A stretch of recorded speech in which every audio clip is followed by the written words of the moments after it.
नमस्कार दोस्तों, आप सभी का स्वागत है हमारे यूट्यूब चैनल स्टडी करियर में।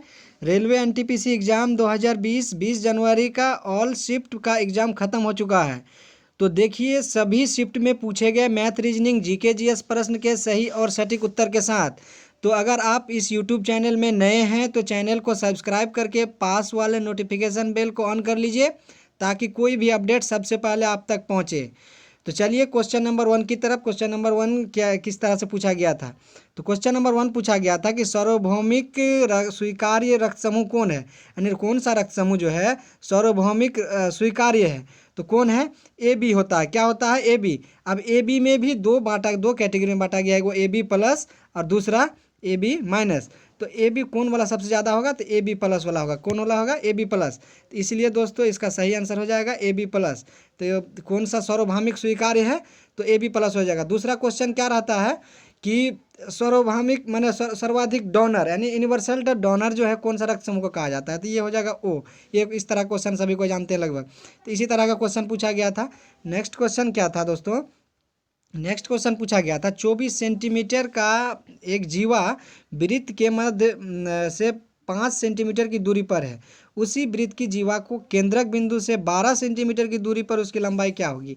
मतलब इस तरह का एक सर्कल दिया हुआ है। सर्कल में एक जीवा जो है 24 सेंटीमीटर, एक जीवा 24 सेंटीमीटर लंबी एक जीवा है, जो कि मध्य बिंदु से, मध्य बिंदु कौन होता है? वृत्त का केंद्र होता है। केंद्र से 5 सेंटीमीटर दूरी पर बनाया गया है। बोलता है उसी वृत्त की जीवा जो केंद्र बिंदु से 12 सेंटीमीटर, एक यहाँ पे जीवा दिया हुआ है, उसका केंद्र से 12 सेंटीमीटर दिया है। तो बोलता है कि दूसरी जीवा की लंबाई क्या होगी? तो उसको ये वाला लंबाई जो है जीवा का, इसका लंबाई क्या होगा? तो इसका कितना दिया हुआ है? 24। तो इस तरह का ये 24 हो गया।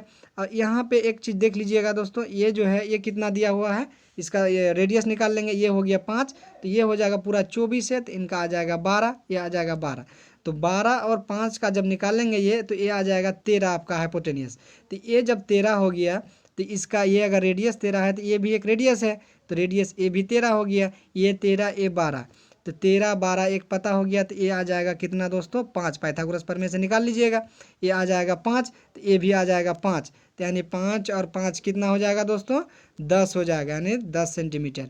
मतलब फिर से एक बार बता दें आपको दोस्तों, इसमें क्या कहा गया है कि एक जो 24 सेंटीमीटर लंबी जीवा जो है ये वाला, तो एक वृत्त जैसे ये ले लीजिए वृत्त, तो वृत्त में एक 24 सेंटीमीटर लंबी जीवा वृत्त ले लीजिए। ये केंद्र से कितनी है? 5 सेंटीमीटर दूरी पे है। एक अन्य जीवा जो है ये लिया गया है 12 सेंटीमीटर दूरी पे। क्या कितना? 12 सेंटीमीटर दूरी पे यहाँ से लिया गया है। तो ये 12, ये आ गया 5। ये टोटल है यहाँ से यहाँ तक का दिया है डिस्टेंस 24। तो ये आ जाएगा कितना? 12 और 12। तो यहाँ से यहाँ तक कितना हो जाएगा? तो ये 5 है, ये 12 है। तो 5 और 12 से ये कर्ण क्या निकल जाएगा? 13। तो कर्ण ही तो रेडियस है, तो इस रेडियस से ये भी कर्ण आ जाएगा 13। ये आ गया 13, ये आ गया 12। तो ये वाला मान कितना हो जाएगा? तो ये आ जाएगा 5। इसका 13 का स्क्वायर माइनस 12 का स्क्वायर कीजिएगा तो ये आ जाएगा 5 अंडर रूट में। तो ये 5 और ये 5 दोनों 10 आ जाएगा, यानी 5 और जोड़ 5, इसका कितना हो जाएगा? टोटल 10 हो जाएगा, यानी 10 सेंटीमीटर सटीक आंसर इसका हो जाएगा। नेक्स्ट क्वेश्चन क्या पूछा गया था? नेक्स्ट क्वेश्चन पूछा ये गया था कि नेकचंद गार्डन जो है कहाँ स्थित है? नेकचंद गार्डन कहाँ स्थित है? नेकचंद गार्डन जो है चंडीगढ़ में स्थित है। कहाँ दोस्तों? चंडीगढ़। तो ये इनको याद रख लीजिएगा, ये चंडीगढ़ में नेकचंद गार्डन स्थित है। ये हर एग्जाम में लगभग पूछे जा रहे हैं। नेक्स्ट क्वेश्चन क्या है? शुक्रेश्वर मंदिर भारत के किस राज्य में स्थित है? शुक्रेश्वर मंदिर, तो शुक्रेश्वर मंदिर जो है असम में स्थित है। कहाँ पे? असम में। तो ये दोस्तों असम में स्थित है शुक्रेश्वर। तो असम का मुख्यमंत्री कौन है दोस्तों? अभी सर्बानंद सोनोवाल है। कौन है? सर्बानंद सोनोवाल। इनको याद रखिए, मुख्यमंत्री भी लगभग पूछते हैं हर एग्जाम में, एक एक पूछ ही लेते हैं लगभग। तो इनका ये याद रख लीजिएगा, असम का मुख्यमंत्री सर्बानंद सोनोवाल है और असम का राजधानी दिसपुर है। नेक्स्ट क्वेश्चन क्या पूछा गया है कि इसमें एक बैक करंट अफेयर्स पूछा गया है कि 2008 में इसरो चेयरमैन कौन था? तो 2008 में जो है इसरो का चेयरमैन कौन था? अभी तो के सिवान जी हैं। कौन है? के सिवान है, अभी के सिवान है। इसको जो है एपीजे अब्दुल कलाम आज़ाद पुरस्कार मिला गया था, तमिलनाडु की सरकार की तरफ से दिया गया था इसको। तो ये के सिवान जी हैं। लेकिन ये पूछा गया नहीं 2008 में कौन थे। तो 2008 में इसरो का चेयरमैन कौन था? तो श्री जी माधवन नायर था। कौन था? श्री जी माधवन नायर। कौन? श्री जी माधवन नायर। ये इसका कार्यकाल रहा है 2003 से 2009 तक। तो इनका सही आंसर हो जाएगा जी श्री माधवन नायर। तो इनका सही आंसर, इसलिए कुछ 1-2 साल का बैग भी पढ़ लीजिएगा, याद रख लीजिएगा कि कब कौन थे, इसलिए करंट अफेयर्स को थोड़ा सा बैग भी रिवाइज मार लीजिएगा। नेक्स्ट क्वेश्चन क्या पूछा गया था कि who is the goodwill ambassador of UNICEF, यानी यूनिसेफ का ब्रांड एम्बेसडर कौन है। तो यूनिसेफ का ब्रांड एम्बेसडर कौन है अभी, प्रियंका चोपड़ा। प्रियंका चोपड़ा ब्रांड एम्बेसडर भी काफ़ी महत्व है हमारे करंट अफेयर्स में, इसलिए इस यूनिसेफ ब्रांड एम्बेसडर से रिलेटेड एक पूरा वीडियो हम ले आएंगे ट्रिक के साथ, इसलिए चैनल को सब्सक्राइब कर लीजिएगा। बहुत अच्छी तरीके से हम ब्रांड एम्बेसडर को अरेंज करेंगे, इसलिए इसका यूनिसेफ का ब्रांड एम्बेसडर जो है प्रियंका चोपड़ा है। कौन है, प्रियंका चोपड़ा। नेक्स्ट क्वेश्चन क्या पूछा गया है दोस्तों कि फुल फॉर्म ऑफ TCP/IP, ये कंप्यूटर से क्वेश्चन रह गया दोस्तों, क्या कंप्यूटर से फुल फॉर्म ऑफ TCP, कभी कभी HTTP पूछ देता है, कभी कुछ पूछता है, कभी रैम का पूछ देते हैं, इसलिए आज के अभी ये TCP का पूछा गया था। तो TCP का है दोस्तों ट्रांसमिशन कंट्रोल प्रोटोकॉल, क्या है, ट्रांसमिशन कंट्रोल प्रोटोकॉल, और दूसरा IP का क्या होता है, इंटरनेट प्रोटोकॉल। क्या होता है, इंटरनेट प्रोटोकॉल। तो ये दो पूछा गया था। अगर TCP का आपको पूछ दे तो ट्रांसमिशन कंट्रोल प्रोटोकॉल याद रख लीजिएगा, IP का पूछ दे तो इंटरनेट प्रोटोकॉल याद रख लीजिएगा, इसलिए ये दोनों इंपॉर्टेंट है परीक्षा के व्यू से। तो ये नेक्स्ट क्वेश्चन क्या पूछा गया था कि oxygen is transported in blood bye, यानी ब्लड से जो है ऑक्सीजन का ट्रांसपोर्ट किसके द्वारा होता है, तो ये होता है हीमोग्लोबिन के द्वारा। किसके द्वारा, हीमोग्लोबिन। हीमोग्लोबिन रक्त में पाया जाता है, इसी के कारण जो हीमोग्लोबिन का कारण ही रेड होता है इसका कलर। तो हीमोग्लोबिन बहुत रक्त में बहुत महत्वपूर्ण भूमिका निभाता है, इसलिए ब्लड में जो ऑक्सीजन का परिवहन कौन करता है, तो हीमोग्लोबिन, इसलिए ये याद रख लीजिए।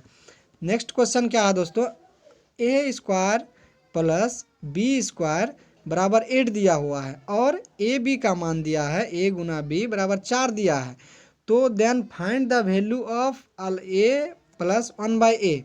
तो इस तरीके के क्वेश्चन को करने के लिए क्या कीजिएगा, सबसे पहले इसको अगर आप बेसिक से करना चाहते हैं तो इसको कर लीजिएगा। इसका होता है A + B, मैंने एक बार A + B का मान लिखिएगा, फिर उसके बाद A - B का होल स्क्वायर + 2AB लिखिएगा। इस तरीके से जो है A - B का मान निकलेगा, A + B का मान निकलेगा, उसके बाद A और B का अलग अलग मान निकालिए। इस तरीके से जो है आपको लंबा लेके चलना है, इसलिए इस टाइप के प्रश्न को बनाने के लिए क्या कीजिएगा, इस टाइप के प्रश्न को बनाने के लिए आपको जो है ऑप्शन से बनाना है। तो ऑप्शन से क्या बनाइएगा, तो ऑप्शन से इस टाइप के प्रश्न को बनाने के लिए A² का मान आप क्या रखिएगा, B का मान क्या रखिएगा, ताकि स्क्वायर करने पर योग 8 पुर जाए।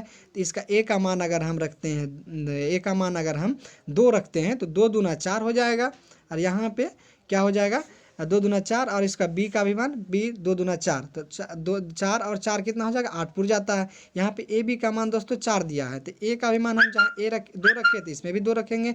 2 × B का मान 2, तो 2 × 2 2 दूना 4, इसका मतलब A का मान भी 2, B का मान भी 2। इस टाइप के प्रश्न को बनाने के लिए आप ऑप्शन का ही सहायता लीजिएगा, ताकि जो है जल्दी में बन जाए। समय का बहुत महत्व रहता है एग्जाम में, इसलिए समय को बचाने के जगह इसमें रहिएगा। एग्जाम में आपको जो है काफ़ी समय जो है कम रहता है, तो इसलिए A का मान 2, B का मान 2, तो इनका जो है इसमें इस इक्वेशन में रख देना है मान। तो इक्वेशन में रखने पर वो A का मान है, मैंने इसमें प्रश्न पूछा गया A + 1/A, तो A का मान 2 + 1/2, 1/2, तो इसका हो जाएगा 5/2 आंसर। तो इसका सटीक आंसर क्या हो जाएगा, इसका भिन्न का जोड़ कीजिएगा तो इसके 2 दूना 4 + 1 5, 5/2 इसका सही सटीक आंसर आ जाएगा। नेक्स्ट क्वेश्चन क्या पूछा गया था दोस्तों, नेक्स्ट क्वेश्चन ये था कि 310A बराबर 4 था। क्या था, 310A बराबर 4, तो इसको अगर 10A को हम अलग करेंगे तो 10A का मान क्या आ जाएगा, 4/3, क्या आ जाएगा, 4/3। तो ये आ गया 4 आ गया, P का मान 3 आ गया, B का मान, तो H निकाल लीजिएगा। H का मान क्या आ जाएगा, इसका स्क्वायर जोड़ इसका स्क्वायर अंडर रूट में, तो H का मान आ जाएगा 5। तो 5 जैसे आ गया तो H का मान, P का मान पता, B का मान पता, H का मान पता है। तो इसमें 3 sin A - 4 cos A, 3 sin A + 2 cos A। Sign A का फॉर्मूला होता है P/H, क्या होता है दोस्तों, P/H। P का मान पुट कीजिएगा, फिर H का मान पुट कीजिएगा, इनको गुना करके फिर इसके जो है इसका कीजिएगा, फिर यहाँ देखिएगा बटे में है तो इसका जो है इनको ऊपर वाला सॉल्यूशन ऊपर को ऊपर से कीजिएगा, नीचे का नीचे सॉल्यूशन कर लीजिएगा। उसके बाद 1 से अधिक बटे आएगा, उसको काट छाट के जो आंसर आएगा देख लीजिएगा, उसको कर ही लीजिएगा दोस्तों। इस टाइप का क्वेश्चन इंपॉर्टेंट है, पूछा जाता है बार बार। नेक्स्ट क्वेश्चन क्या पूछा गया है, नेक्स्ट क्वेश्चन ये पूछा गया है, तो ये क्वेश्चन कुछ दोस्त बताने में थोड़ा दिक्कत कर दिए थे। तो यहाँ पे A होना चाहिए, तो इस तरह के क्वेश्चन इसमें इस सवाल में ए यहाँ पे ए cos A minus B sign ए होगा बराबर सी। तो इस टाइप के क्वेश्चन को बनाने के लिए दोनों बार स्क्वायरिंग कीजिएगा, फिर उसके बाद कॉस ए यहाँ पे A square cos square A हो जाएगा, यहाँ B square sine square B आ जाएगा। तो इसको कॉस स्क्वायर ए को साइन स्क्वायर ए में कन्वर्ट कर लेंगे, 1 माइनस साइन स्क्वायर ए कर दीजिएगा, फिर इसको करके लास्ट तक में आपका आंसर आ जाएगा। ऐसा ही कुछ आएगा, under root A square plus B square plus C square. इसलिए इस टाइप का क्वेश्चन जो है आता है, इसको सॉल्व कर ही लीजिएगा, थोड़ा लंबा जाएगा तो इसमें अटेगा नहीं, इसलिए दोस्तों सॉल्व नहीं कर सकता हूँ। तो नेक्स्ट क्वेश्चन क्या है, नेक्स्ट क्वेश्चन पूछा गया है कि एक ट्रायंगल है, एक ट्रायंगल आप भी बना दीजिए जब ट्रायंगल का बात किया है तो ट्रायंगल में एक शीर्ष है, बी शीर्ष है, इसका थर्ड शीर्ष सी है। तो बोलता है ए बी सी एक त्रिभुज बना लिए, तो बोलता है इसका side D is parallel to B C. एक इसका है बी सी के पैरेलल एक लिया गया है डी ई। क्या लिया गया है दोस्तों, डी ई। तो ये डी ई लिया गया है। अब इसमें देखते हैं क्या क्या मान दिया हुआ है। ए डी का मान है 4, क्या दिया है, ए डी का मान 4। ए बी का मान पूरा दिया हुआ है 13, यहाँ से यहाँ तक 13 दिया हुआ है। तो 13 ये यहाँ तक 4 है, तो इसका मान क्या हो जाएगा, ये 4 है तो ये वाला कितना हो जाएगा, तो 13 में 4 घटा देंगे, ये आ जाएगा 9। नेक्स्ट को दूसरा क्या दिया हुआ है, ए सी का मान है 20.4, तो इसका पूरा दिया हुआ है 20.4। तो इसका इस तरीके का क्वेश्चन बनाने के लिए एक प्रमेय होता है, थेल साहब ने दिए थे। क्या होता है, ए बी बट्टे A D sorry A D बट्टे यानी ए वाला इतना बट्टे इतना, इतना बट्टे इतना, यानी ए डी बट्टे बी डी बराबर ए ई बट्टे सी ई। ए ई बट्टे सी ई निकालना, किसका मान है, ए ई का मान निकालना है। तो इनको एक एक्स मान लीजिएगा, तो ये दूसरा आ जाएगा 24.4 माइनस एक्स। उसके बाद जो है इसका मान पता है, इसका भी मान पता है, पुट कर लीजिएगा। ए ई का मान एक्स मान है, इनका मान 20.4 माइनस एक्स हो जाएगा। उसके बाद एक्स का मान तिरछा तिरछी गुना करके एक्स का मान आ जाएगा दोस्तों, इसको कर लीजिएगा। नेक्स्ट क्वेश्चन क्या पूछा गया है, नेक्स्ट क्वेश्चन ये पूछा गया है कि find the volume of the cylinder whose radius of base is 5 centimetre and height is 175 centimetre. यानी एक सिलेंडर मतलब एक बेलन लिया गया है, एक बेलन है, तो बेलन का जो है बेलन लिया गया है, इसका बेस जो है कितना दिया गया है, रेडियस कितना दिया है 5 सेंटीमीटर, रेडियस 5 सेंटीमीटर दिया है, हाइट इसका 175 मीटर दिया है। तो इसका जो है आयतन निकालने के लिए क्या है, क्या आयतन, तो इसका बेलन का आयतन क्या फार्मूला होता है आयतन का, तो आयतन का फार्मूला ये होता है पाई आर स्क्वायर एच होता है। क्या होता है, पाई आर स्क्वायर एच। इसका मान बैठा लीजिएगा 22/7। आर स्क्वायर का मान, आर का मान 5 दिया हुआ है, 5 गुना 5, इसका होता है एच दिया हुआ है 175 175। इसको कर लीजिएगा, 7 दूना 14, 3 7 5 35, 25 25 25 25 625, 625 गुना 22, इसको गुना कर लीजिएगा, जो मान आएगा वही इसका सटीक आंसर हो जाएगा। इसलिए इस तरीके का क्वेश्चन रहता है, ये जो है मेंसुरेशन से था, इसलिए ये क्वेश्चन भी काफ़ी महत्वपूर्ण है एग्जाम के व्यू से। नेक्स्ट क्वेश्चन क्या था, कोडिंग डिकोडिंग टेस्ट से क्वेश्चन पूछा गया था रीजनिंग का। तो इसमें ये दिया है कि 2 जो है ना, 2 का मान 49 है। क्या है, 2 का मान 49 है। तो 49 कैसे पूरा है, तो ये 2 जो है 2 का मान 49 दिया है। तो इसको एक काम करते हैं, 2 में 5 जोड़ देते हैं। क्या करते हैं, 2 में 5 जोड़ देते हैं, तो इसका मान क्या आ जाएगा 7। 2 से 2 में 5 जोड़ेंगे 7 आ जाएगा, 7 का फिर वर्ग कर दीजिए, तो ये 49 आ गया। नेक्स्ट में क्या है, 8 को जो है ये लोग क्या पूरा आया, 8 को दिया, 8 का मान दिया 169। तो इसमें जब 5 जोड़े थे आप, तो इसमें भी 5 जोड़ लीजिए, तो इसमें 8 5 13, 13 का स्क्वायर बराबर 169, 13 का स्क्वायर हो जाता है स्क्वायर करके। तो इसी तरह से इसका मान क्या होगा, तो फिर आप इसमें भी 12 में 5 जोड़ लीजिए, तो 12 में 5 जोड़िएगा तो कितना हो जाएगा 17, 17 का वर्ग कीजिएगा तो 289 हो जाएगा, 289। इसलिए इसका सही आंसर हो जाएगा 289। इस तरीके का क्वेश्चन कोडिंग डिकोडिंग में इससे भी डीप पूछे जाते हैं, लेकिन ये एग्जाम में एनटीपीसी के एग्जाम में काफ़ी नॉर्मल क्वेश्चन कुछ पूछे जा रहे हैं, इसलिए ये देख लीजिएगा। नेक्स्ट क्वेश्चन क्या पूछा गया है दोस्तों, PAL RDP MRF, मैंने PAL जिस चीज़ से संबंधित है RDP से, उसी तरह से MRF का संबंध किससे होगा।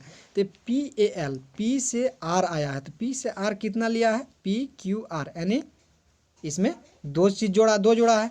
इसमें भी ABCD इसमें 3 जोड़ा है, LMNOP इसमें 4 जोड़ा है, इसी तरह इसमें जोड़ लीजिएगा, तो MNO इसका MNO हो जाएगा। इसमें फिर आप 3 जोड़ लीजिए, R का हो गया 18 और 3 का 21, 21 का क्या होता है, तो TU होता है। उसके बाद फिर जो है इसमें F का मान दिया है, F का कितना होता है, तो F का हो जाता है आपका 6, तो 6 में आप फिर 4 जोड़ लीजिए, तो 6 4 10, 10 किसका होता है दोस्तों? 10 होता है जे का। तो इसका सही आंसर हो जाएगा OUG। तो OUG इस तरीके से इसका सटीक आंसर हो जाएगा। नेक्स्ट क्वेश्चन ये पूछा गया है कि मानव रक्त की चिपचिपी प्रकृति का क्या कारण है? तो मानव ब्लड जो है चिपचिपापन होता है, तो ये क्वेश्चन क्या है? रक्त में प्रोटीन होगा इसका सही आंसर। कोई कोई प्लाज्मा बोलते हैं, लेकिन प्लाज्मा इसका सेकंड आंसर होता है, लेकिन रक्त में प्रोटीन के कारण ही जो है ये चिपचिपी प्रकृति का पाया होता है। तो इसलिए इसका सही आंसर हो जाएगा रक्त में प्रोटीन के कारण ही मानव रक्त चिपचिपी प्रकृति का होता है। नेक्स्ट क्वेश्चन क्या है? नेक्स्ट क्वेश्चन ये है कि नारियल का कौन सा भाग खाया जाता है, यानी नारियल का कौन सा भाग खाने योग्य है? तो इसका एंडोस्पर्म। कौन है? एंडोस्पर्म। क्या हो जाता है इसका सही आंसर? एंडोस्पर्म जो है यही इसका खाने योग्य भाग है। नेक्स्ट क्वेश्चन क्या पूछा गया है दोस्तों? माच जो है किस राज्य का लोक नृत्य है? माच, ये और एक दिन क्वेश्चन पूछा गया था, माच किस राज्य का लोक नृत्य है, तो ये आज दूसरा बार पूछा गया ये क्वेश्चन है। तो माच जो है मध्य प्रदेश का है। कहाँ का? MP का जो है माच मध्य प्रदेश में ही ये माच नृत्य मनाया जाता है। तो माच नृत्य किस राज्य से संबंधित है? तो MP से, यानी मध्य प्रदेश से। मध्य प्रदेश का इसका मुख्यमंत्री अगर पूछा जाए मध्य प्रदेश राजा है, तो इससे और एक चीज़ याद रख लीजिएगा, मध्य प्रदेश का मुख्यमंत्री है शिवराज सिंह। कौन है? शिवराज सिंह। BJP का सरकार है, इसलिए इनको याद रख लीजिएगा। नेक्स्ट क्वेश्चन क्या पूछा गया है कि प्रकाश संश्लेषण का स्थिर उत्पाद क्या है? तो प्रकाश संश्लेषण का स्थिर उत्पाद क्या हो जाएगा दोस्तों? इसका ग्लूकोज हो जाएगा। क्या हो जाएगा? ग्लूकोज। इनको याद रख लीजिएगा। नेक्स्ट क्वेश्चन क्या पूछा गया है? बंगाल में द्वैध शासन प्रणाली किसके द्वारा लागू की गई? बंगाल में द्वैध शासन प्रणाली किसके द्वारा लागू की गई? तो इसका सही आंसर रॉबर्ट क्लाइव। कब? Robert Clive. तो ये जो है बंगाल में द्वैध शासन प्रणाली रॉबर्ट क्लाइव द्वारा लागू किया गया था। रॉबर्ट क्लाइव जो है बंगाल गवर्नर का पहला गवर्नर है, तो इसलिए ये याद रख लीजिए। थैंक यू दोस्तों, बस आज के लिए इतना ही। आगे का पल पल के अपडेट के लिए चैनल को सब्सक्राइब कर लीजिएगा। और जो है आगे का कोई भी जब भी एग्ज़ाम होगा, नेक्स्ट एग्ज़ाम, तो उसमें भी आपको सबसे पहले एग्ज़ाम का शिफ्ट का जो क्वेश्चन रहता है, क्वेश्चन का शेड्यूल आपको पहले इसी चैनल पे माध्यम में मिलेगा, इसलिए चैनल को सब्सक्राइब कर लीजिएगा। थैंक यू दोस्तों।